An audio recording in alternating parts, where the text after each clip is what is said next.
நம்பிக்கை. ஆனா நம்ம 5 பேர் தானே இருக்கோம். அதையெல்லாம் இப்ப நம்பிட்டு இருக்க முடியாது. வாங்க மோதி பாத்துருவோம். அவனே என்ன மோதிட வாடா, தனியா வர நீ இப்ப வாடா, நிறையாகுது வா இப்ப வாடா.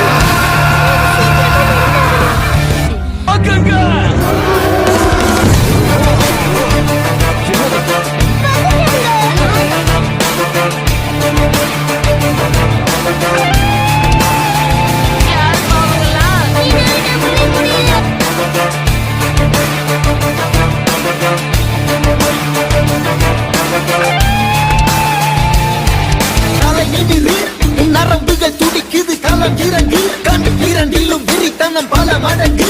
உன் முறை தொடங்கு, பகைவன் இருக்கின்ற இடத்திலே நீ அடைந்து தனியாய் நீ இறங்குற நேரம் இது.